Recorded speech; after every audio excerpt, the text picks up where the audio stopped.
Aujourd'hui, j'ai le plaisir d'accueillir Charlotte Scapin. Se conformer pour ne pas déranger, Charlotte a vite compris que ce n'était pas pour elle. Quand une Beyoncé se cache au fond de soi, comment réussir à sortir sa diva intérieure ? Charlotte va booster ta confiance en toi dans cet épisode en reprenant les bases, mais à sa manière. Et notamment de dépoussiérer le monde du développement personnel, parce que j'étais en mode mais c'est tellement génial, mais tout le monde en parle en mode alors vous allez respirer dans vos pieds et puis écouter l'eau qui coule. Enfin, moi c'était un peu cette vision-là que j'avais du dev perso français. On échange autour de l'alignement, des valeurs, des émotions. Quand t'es paumé, quand tu sais pas ce que tu veux, quand t'es en transition de vie, quand tu sais pas quelle décision tu dois prendre, bah clairement, savoir écouter et traduire ses émotions, c'est une compétence incroyable pour réussir à savoir ce que tu veux. Charlotte nous donne les étapes pour changer nos croyances et révéler notre potentiel, sans oublier de rappeler l'essentiel, Rome ne s'est pas faite en un jour. Tu vois, rien que une industrie qui est quand même connue, celle du cinéma, tu mets quand même en moyenne 4 ans à créer un putain de film qui va durer 2 heures. Le nombre de prises de tête pendant 4 ans, le nombre d'arrachages de cheveux, le nombre de problèmes qui ont dû être réglés. Et quand tu penses avoir tout réussi dans ta vie... Tu vois, moi ça fait depuis 2019 que j'ai ma boîte, il y a des jours où ça me saoule de ouf, il y a des jours où je suis pas inspirée, il y a des jours où j'ai pas envie de faire ça, pourtant je suis vraiment très persuadée que je suis dans ma voie.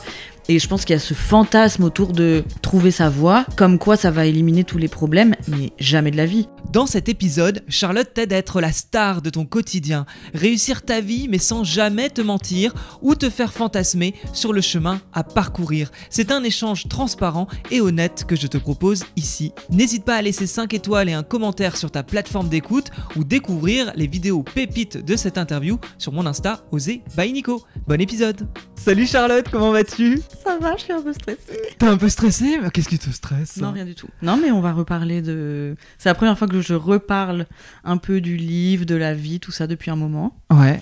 Donc voilà, petit trac plutôt que stress. Ouais. C'est la montée sur scène, tu vois. Et t'es pas obligé de regarder la caméra qui est juste en face. Je regarde tout le monde, je regarde la lampe, je regarde dehors, le voisin. Je sais très bien que tu es Beyoncé. À l'intérieur de toi. Comme j'aime le croire. Et c'est... Non, mais moi quand je te vois, je vois Beyoncé. Vraiment, vraiment. Hein, je te le disais d'ailleurs juste avant que je t'ai découvert lors d'une interview et qu'au bout de 5 minutes, je me suis dit, mais je te veux dans mon podcast parce que tu avais dégagé une énergie de dingue. Elle m'a tout appris. C'est elle. J'ai fait des masterclass Beyoncé sous toutes les formes, coutures, quoi que ce soit. Et voilà. Elle est infusée, la dame. Et voilà, Charlotte Scapin. Non, mais franchement, on va en parler. C'est d'ailleurs un peu le sujet, c'est comment on peut réveiller notre superstar qui est en nous. C'est un peu, toi, je trouve l'essence de ce que tu dégages et de ce que tu apprends aux gens aussi. Bah, j'adore ce concept. Donc oui, Tu veux une réponse tout de suite ? Non, attends. Faut pas me lancer sur ce sujet. Si on doit te demander de te présenter, tu vois, t'es en soirée, t'es avec mes potes, là, on te demande de te présenter, personne te connaît, tu réponds quoi ? Bah, je m'appelle... Je t'ai dit de trouver, c'est une bonne manière en soirée de dire « Ouais, ça va, Charlotte, 32 ans. » Mais en fait, jamais tu te présentes comme ça en soirée. Mais Charlotte, 32 ans, je viens de Saint-Malo et j'ai une boîte de coaching qui s'appelle Carbon Theory. Donc, je suis CEO and coach at the same time. Et puis en fait, je sais pas trop, je kiffe faire des puzzles, je kiffe l'entrepreneuriat, j'ai un bébé de 8 mois, j'ai un amoureux depuis 10 ans, j'ai une famille de ouf. Je ferais trop peur à des gens si je me présentais comme ça en soirée. Mais c'est ce qui fait enfin, je trouve que c'est aussi ta personnalité, justement, d'être un peu... Enfin, je sais pas. Dans tous les sens, un petit peu.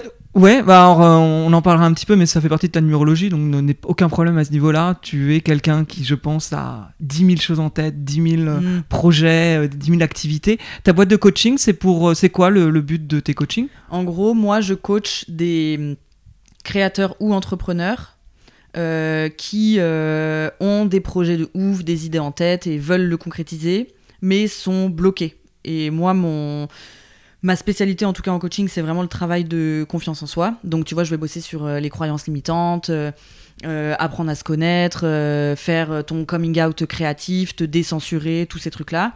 Mais je fais aussi une partie plus stratégie, parce que si tu te décensures, que tu parles à fond et que tu crées un projet, mais que derrière t'as pas trop de stratégie, ça peut être problématique aussi. Donc je travaille sur ces 2 volets pour que les créateurs puissent vraiment s'exprimer et créer librement, tout en le faisant intelligemment quand même, avec un projet qui est un minimum structuré. Ouais. C'est d'ailleurs ton livre, Oui. le fucking guide de la confiance en soi, Oui. qui est top. Je l'ai lu forcément avant de faire l'interview. J'ai adoré parce que c'est pop, c'est frais, il y a plein d'anecdotes, c'est drôle et on est sur quelque chose qui... Waouh. Enfin, moi je me suis éclaté à le lire. En fait, ça dépoussière le dev perso et tous ces trucs-là. Donc je pense que t'es pas arrivé là par hasard. Justement, d'où tu pars? C'était qui la petite Charlotte finalement avant d'écrire le guide du fucking guide de la confiance en soi? Je l'ai plus le nom, fucking guide de la confiance en soi. Avant d'arriver à écrire ce bouquin, tu rêvais d'être une star toi quand t'étais petite? Ah mais moi je rêvais tellement d'être une méga star, et tu vois j'en parle dans le livre, mais le truc c'est que c'était pas du tout valorisé de vouloir être une pop star, tu vois, c'est ce que j'explique. Moi je faisais style que j'adorais Babylon Circus et La rue qui est à nous, alors que j'en avais rien à foutre, et que moi j'écoutais It's Britney Bitch en boucle, Mariah Carey, Beyoncé et tout. Et tu vois, moi je me souviens que petite, mais déjà je dansais sur Ricky Martin à la kermesse toute seule comme une malade. Je chantais sur les Atomic Kitten. J'avais dansé aussi sur je sais plus quelle chanson avec mon plâtre. J'avais le bras dans le plâtre, et genre j'avais fait le show à la kermesse avec le bras dans le plâtre, parce que mais je kiffais tellement tout ce monde de la paillette, de l'expression de soi et tout. Mais tu vois, en y réfléchissant, je pense que ce que je kiffais par-dessus tout, c'était le monde de sortir toute ton énergie et la donner sans barrière, tu vois. Et je trouve que moi, la pop, c'est vraiment ça que ça représente, c'est vraiment ce que ça représente pour moi aujourd'hui. C'est, ok, il y a des trucs hyper cheesy, c'est beaucoup de choses commerciales, c'est beaucoup de choses très produites, c'est pas forcément ce qui vient des tréfonds de ton âme, ou voilà. Mais il y a un espèce de truc énergie in your face, tu vois, qui est en même temps ultra fédératrice, parce que par exemple dans la musique, les trucs hyper niches qui sont géniaux ou quoi que ce soit, bah oui, mais quand t'es 3 personnes à les connaître et que tu peux pas partager avec les gens, bah c'est pour moi c'est un truc qui est moins fun. Et ce qui est génial, c'est de pouvoir chanter à tue-tête avec plein de gens en même temps. Mais c'est qui remplit des stades dans le monde entier actuellement? Voilà. C'est Beyoncé. Queen Bee. Voilà. Exactement. Et il y a ce truc de ultra fédérateur et très énergie, bête de scène et tout, qui moi me faisait vraiment kiffer. Mais en même temps, c'est ce que je disais, moi j'ai grandi dans un milieu où mais pas que forcément mes parents, tu vois, mais juste même dans un milieu plus global, à Saint-Malo, dans les années 2000, c'est pas stylé de vouloir devenir une pop star, tu vois. C'est drôle parce que je suis morlaisien. Ah, du Finistère Nord, oui. Et je voulais aussi être une pop star. Ouais, mais alors à Morlaix, je pense pas que ce soit non plus non, t'es un peu un bolos quand tu veux être une star, tu vois. Ouais, c'est pas... je sortais des cases aussi, hein, avec mes envies de vouloir monter sur scène, etc. Et aimer les pop stars comme toi. C'était la même chose. Hein. Comment on fait du coup quand on a cette envie-là par rapport à ton entourage? Enfin, comment t'as fait par rapport à ton entourage? Bah, je pense que moi, j'étais vraiment pleine expression de moi-même. Je sais pas, en primaire, tu vois, ça se matérialisait. Je faisais beaucoup de danse, de gym. Je faisais un sport qui s'appelait l'aérobic, je sais pas si tu vois ce que c'est. Et donc, t'es vraiment en juste au corps et en basket blanche en train de danser comme... Enfin, c'est même pas danser, tu fais des espèces de figures et tu dois toujours être... tu fais des sourires comme ça et tu hoches la tête en faisant ta séquence miroir comme ça. Et du coup, je faisais ça.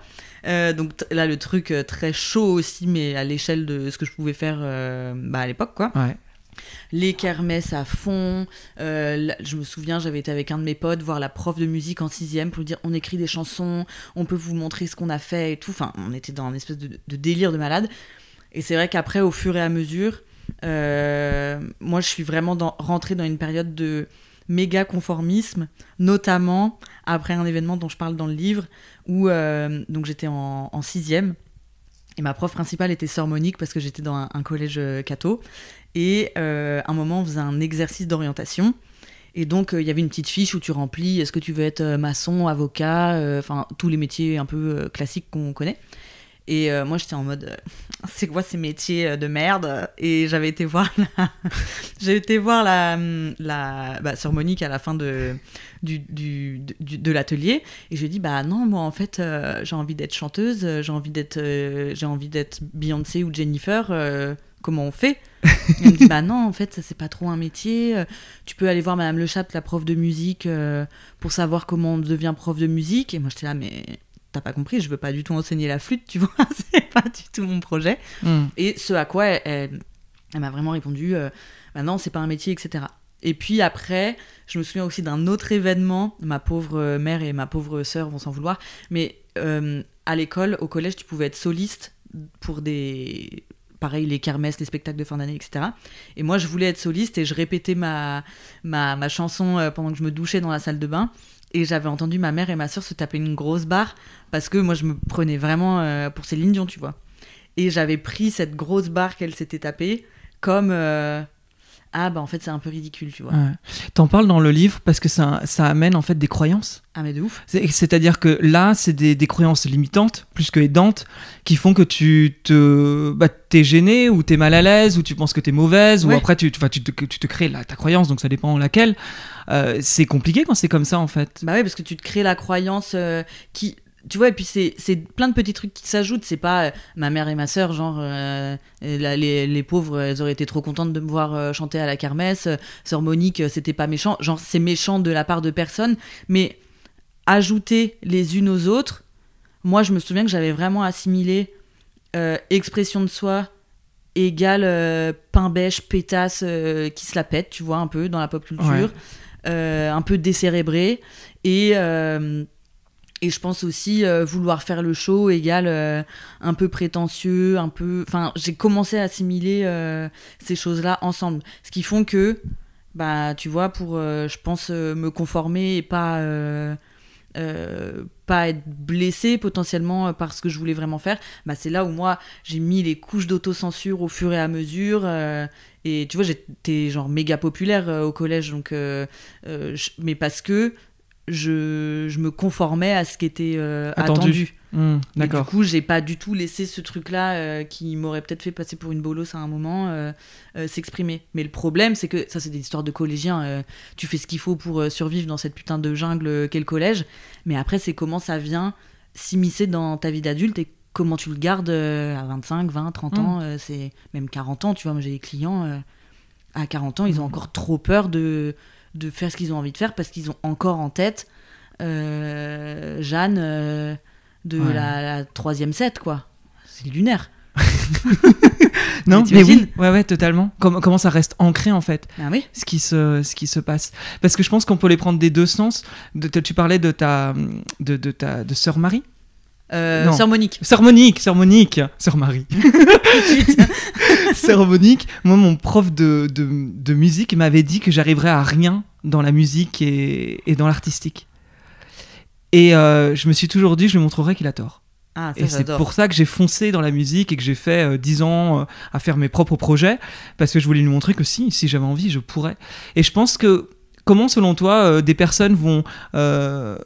du coup contrer le truc en mode je vais me défoncer pour montrer que je peux réussir, et d'autres qui vont en fait croire ce que la personne dit. Ça, je sais pas, je me dis ça peut peut-être être des caractères. Moi, je sais que j'étais quand même très obéissante, je veux pas faire de vagues, et puis j'avais aussi, je pense, intégré en voyant même d'autres gens autour de moi qui faisaient des vagues que ça apportait plus de problèmes que de tranquillité.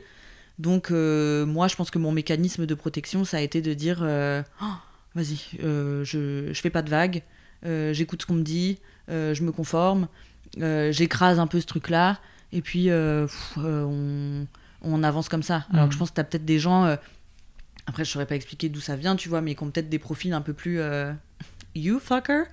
Je vais te montrer que si j'ai tout en moi, et tu sais, une sorte peut-être d'esprit revanchard, parce que bah pareil, peut-être que c'était un mécanisme de protection dans le sein des familles ou de l'entourage, déjà de montrer que si tu vas y arriver et si tu vas pouvoir faire. Alors que moi, mon mécanisme de mon conditionnement déjà dans ma famille, c'était plus d'être en mode je suis à ma place, je fais ce qu'on me dit et je fais pas trop de pas de travers, tu vois. Et comment les choses ont évolué du coup pour toi ? Est-ce Eh que t'es arrivé rapidement à casser tous les Non. carcans ? Parce que bon, encore une fois... D'ailleurs, pour toi, c'est quoi la confiance en soi ?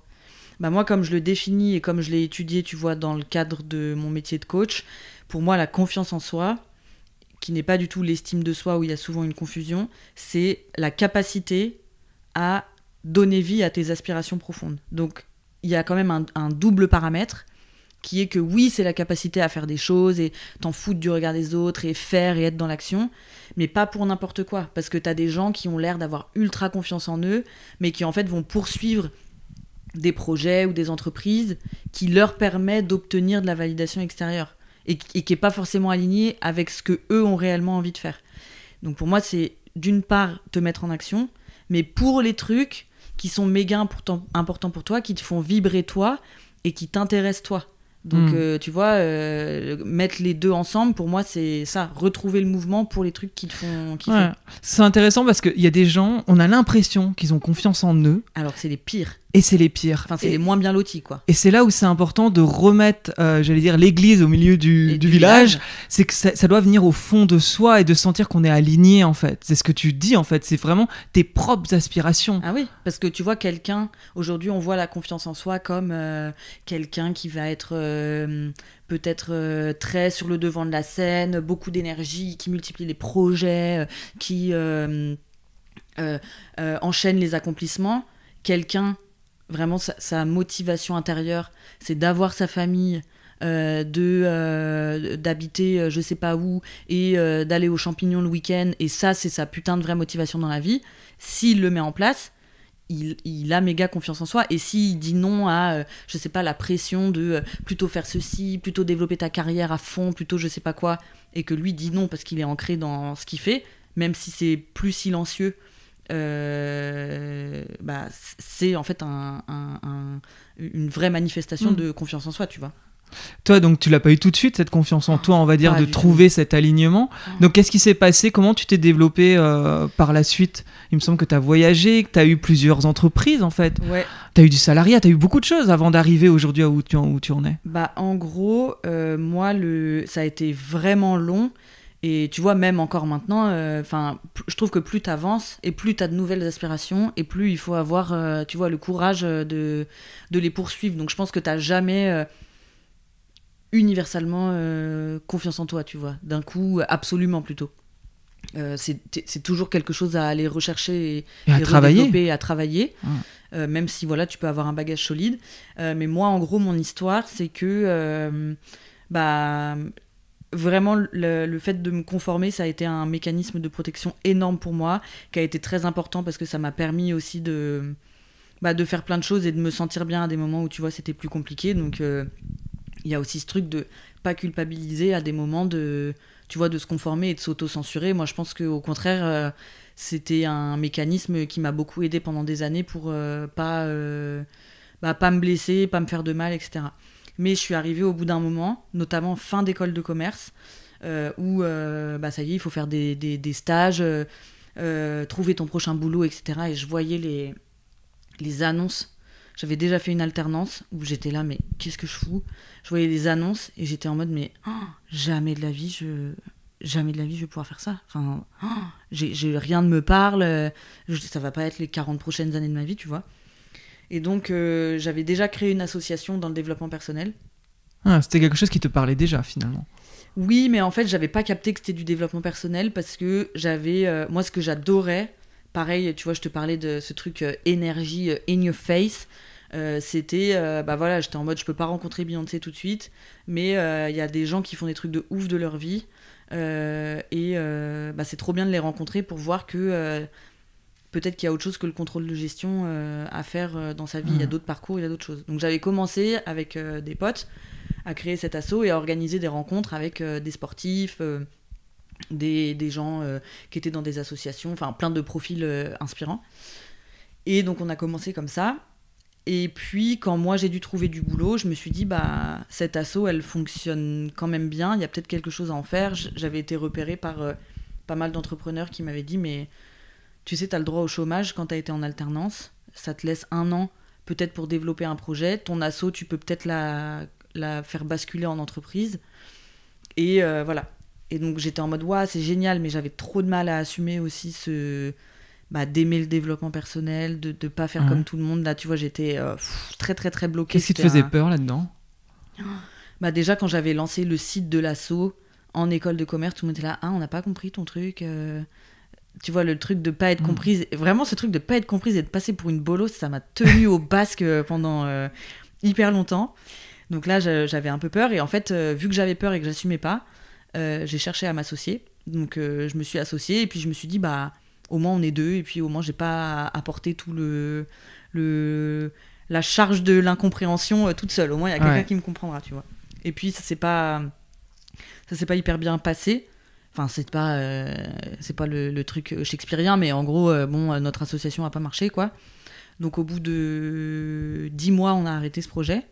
Et moi, je me suis dit, vas-y, je fais une formation de coaching et puis je vais me relancer toute seule parce que ça me tenait vraiment à cœur. Et notamment de dépoussiérer le monde du développement personnel parce que j'étais en mode, mais c'est tellement génial. Mais tout le monde en parle en mode... alors, vous allez respirer dans vos pieds et puis écouter l'eau qui coule. Enfin, moi, c'était un peu cette vision-là que j'avais du dev perso français. Et à côté, t'as le dev perso américain qui est aussi dans une sorte de caricature, dans une autre polarité. Ouais. Mais no pain, no gain, dégommer tous vos blocages en 4 jours. J'étais là, mais les gars, il n'y a pas moyen de faire un truc un peu... Entre les deux. Entre les deux, tu vois. Ouais. Calmez-vous. Oui, on peut respirer dans nos pieds, mais tu sais, on peut aussi aller manger... un steak frites et puis gossiper pendant une soirée sans que le karma du jugement vienne s'abattre sur nous, tu vois. Il y a un juste milieu. Et donc, moi, au fur et à mesure de mon aventure entrepreneuriale, vu qu'il y avait plein de choses qui marchaient pas, j'ai dû me remettre en question à chaque fois. Et je pense que c'est toutes ces remises en question de chaque truc qui marchait pas qui ont fait que, au fur et à mesure, je me suis débloquée. Et là, aujourd'hui, j'ai quand même une aisance à créer, à faire ce que je veux et à m'en foutre je pense, qui est acquise et qui est bien déverrouillée, quoi. C'est ton entreprise de coaching, ça fait combien de temps que tu l'as ? Carbon Theory, ça fait depuis... je l'ai relancé en 2018, mais j'ai une grosse traversée du désert. Et vraiment depuis juin 2019. Ok. Je sais que tu as fait les cours Florent ouais. à un moment donné, parce que tu avais quand même une envie, en tout cas, d'être actrice. Et pourtant, tu n'as pas été jusqu'au bout. Non. Est-ce que tu peux me raconter pourquoi ? Alors, en fait, pendant que j'avais ma première entreprise avec mon associé, donc là, c'était un moment où moi, je travaillais beaucoup en coaching dans le cadre de ma formation de coaching, etc. Et notamment sur un travail fondamental de coaching qui s'appelle l'échelle de valeur. Donc l'idée, c'est de comprendre quels sont tes besoins fondamentaux. Parce que, tu vois, pareil, quand tu te connais pas, tu vas avoir tendance à te conformer et puis à essayer de t'adapter à des besoins qui sont peut-être sociétalement un peu mis sur un piédestal, mais qui sont pas les tiens. À adopter un fonctionnement qui est pas le tien parce que tu as l'impression que c'est la normalité. Donc les valeurs, l'exercice, ça consiste à comprendre, ok, moi c'est quoi mes besoins, quels sont mes moteurs d'énergie, et à partir de ça, tu construis ce que tu fais au quotidien à partir de tes valeurs, au lieu de toi d'essayer de rentrer dans un fonctionnement qui est pas le tien. Et donc moi, pendant mon échelle de valeurs, je me rends compte que énorme valeur divertissement, énorme valeur partage, énorme valeur expression de soi. Et moi, j'ai vu mon échelle de valeurs, j'étais là, mais je te touche même pas avec un bâton, dégueulasse, tout ce que je veux pas être, tu vois. Moi, je voulais être indépendante, rigoureuse, enfin, à l'opposé de ce que j'avais vu. J'étais là, mais c'est quoi cette échelle de valeurs de saltimbanque, tu vois. Tout ce que je valorisais pas dans ma vie. Il y avait vachement de jugement, en fait, là-dedans. Mais tellement de jugement. Parce que c'est un premier exercice de connaissance de soi, où toi, t'as adopté un espèce de système de valorisation qui est aux antipodes de là ce que tu découvres comme étant toi, et t'es là, mais non, jamais de la vie, je veux pas. Donc, passer la période de déni, je me dis, putain, ça a du sens, et peut-être que ce serait plus intelligent, vu que là, tout ce que je fais, je suis dans une résistance énorme, parce que j'arrive pas à le faire, parce que ça va à l'encontre de mon fonctionnement personnel. Je me dis peut-être que pour gagner en efficacité, ce que je valorise beaucoup, et pour gagner en productivité dans ce que je veux faire, peut-être qu'il vaut mieux que j'adopte mon fonctionnement, enfin ma manière de faire à mon fonctionnement personnel. Ouais. Comme ça, peut-être que je vais gagner en efficacité et en productivité. C'est comme ça que je l'ai commencé à l'accepter, tu vois. Et comment tu vas accepter ça et aller dans le divertissement, dans le partage Et bah parce que une fois que tu as tes valeurs, tu vois, même des gens qui nous écoutent, ok, bon, tu trouves tes valeurs. Très bien. Donc il y a des exercices pour ça. T'en proposes d'ailleurs, il me semble. Moi, j'ai l'atelier. Franchement, là, c'est le seul truc sur lequel je dérogerai pas. Ouais. Ce truc, ça devrait être remboursé par la sécurité sociale. Donc il est gratuit sur mon site et mon Instagram. Vous pouvez faire l'atelier Carbone Théorie en entier, genre gratos pour définir vos valeurs. Ouais. Quand tu découvres tes valeurs, toi, tu avais une résistance. Mais du coup, comment tu fais pour aller sur ces valeurs-là ? Parce que finalement, c'est assez dingue parce que ça montre que tu étais accro à quelque chose que tu fantasmes. Ah ouais, non, mais j'étais accro à un fantasme de moi-même, mais parce que je valorisais ce fantasme aussi. Donc le premier truc, je me suis dit, bah essaye peut-être d'utiliser le divertissement pour travailler. Et tu vois, c'est le truc aussi. Moi, je passais ma life quand je devais me mettre au travail à, en fait, passer des heures sur YouTube à regarder des shows de Céline Dion, passer des heures à regarder Big Bang Theory, parce que divertissement, etc. Je me suis dit, ok, peut-être que là, au lieu de nourrir la valeur divertissement là-dedans, est-ce que tu peux la nourrir en travaillant ? Et donc, bah, là, j'ai commencé à